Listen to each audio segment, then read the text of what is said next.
Hello and welcome to this lesson on the famous old Scottish tune Loch Lomond. We're going to play it in G major on this DG Hohner Melodeon. It's a Hohner Erica. This is a fourth button start instrument, which means the fourth button down on each row when pushed gives us the root note. So this is a D and this is a G. If you've got a third button start, it's absolutely fine. Just subtract one from all the numbers that I quote in this video. At the top of the page it says, with feeling and emotion. I'm going to play this in a nice tasteful way, some nice tasteful chords. So not an pa thing at all, really lovely chords in this. And we're going to start with this bar naught, a pickup bar. Okay, it says 60 crotchets per minute, so very slow. And this is our introduction. This is kind of on the bonny banks of Loch Lomond, but without any words.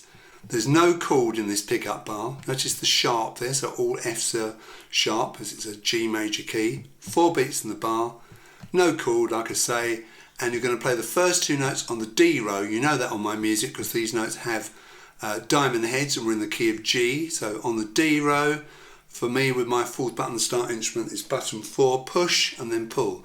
Now this is a dotted quaver, then a semi-quaver. So you're going to count 1, 2, 3. You can play the notes like that. Won't make much sense until you get the next bar coming in. But it's the same button, pushed then pulled, and you don't have to replay the button. This dagger symbol reminds you about that. Finger one, and that's your first little pickup bar done. Very, very straightforward. And then in bar 1 you go straight over to the G row. Notice you've got normal heads now.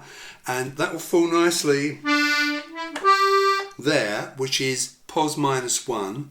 We started in what I call pos H, which is home position, first finger on the root note, but here we're in pos -1, we've come up 1 because the way it falls, and we've got 2 G's played as semi-quavers, so pretty quick, and then that second G is tied to a quaver G, so you don't play it again, but you hold the timing. In fact, all these 3 notes here, that constitutes 1 beat, and then the second beat of the bar, same thing, 2 semi-quavers and then tied to a quaver.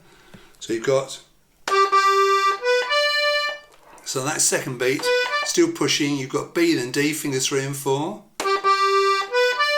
And then play the same button, pull it out to get the E, this is a crotchet.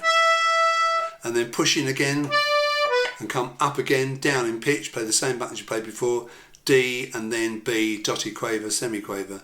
So those notes in that bar 1, just the right hand. And again you need the next bar to get the sense, but let's put the chords in. G bass G chord, that's buttons 4 and 3, outside row push on beat 1. On beat 2 I've got B minor or B5 with a B bass.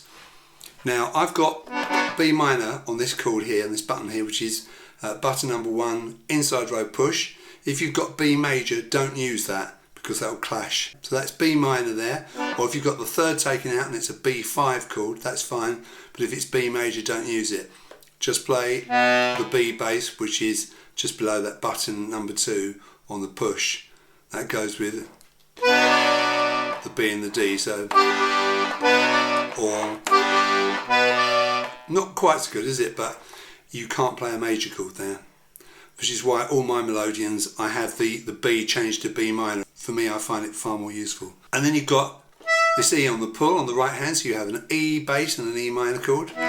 Notice how the B minor and the E minor have got a capital letter. Normally bass chords have got a lowercase letter, but I think that looks a bit weird with a minor. So E minor with an E bass, which is these 2 buttons we've just been playing but pulled. Just go your E note, and then you're going to push in again. You're going to have a D major chord with a B bass, which is actually B minor 7th.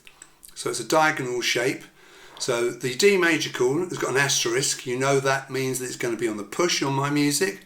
So it's button number 1, outside row push, with button number 2, inside row push. So that's a D major chord with a B bass, or if you like B minor 7th. That goes with the D in the right hand, and you can keep that ringing while you play the B, or you can lift it off just before if you like.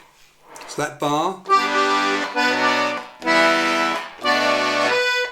And then in bar number 2, you're on the G row, pulling, still in that position, pos -1. You've got the note A as a minim, so it takes up the first 2 beats of the bar.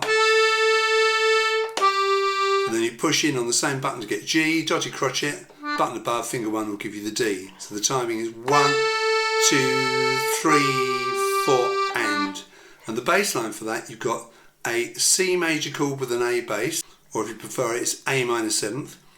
The C major is button number 3, inside row pull, with button number 2, outside row pull. So C major and an A bass. And then you've got D major chord with a D bass. Notice the D major chord doesn't have an asterisk this time because it's on the pull. In fact, it's the buttons you used for G bass with the G chord but pulled out instead. Notice how I use fingers 4 and 3 on those buttons and fingers 1 and 2 on these buttons. You don't have to do that, but I find it more logical. So pulling out to get D with a D bass, and then straight away you can see it pushes in to get the G major chord with the G bass, and then there's no chord for the final note at the right hand. So bar number 2 sounds like this. And again, like I say, you need that next bar. So let's play bars 1 and 2.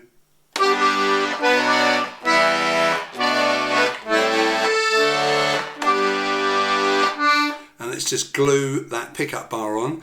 I'm going to have the bars scrolling at the top of your music, but I'm going to use my sheet music here. Make sure you print your sheet music out. So this is the pickup bar and the first 2 bars, and that's your intro. And I'm going to count to 1, 2, 3 so you know when to start. 1, 2, 3. And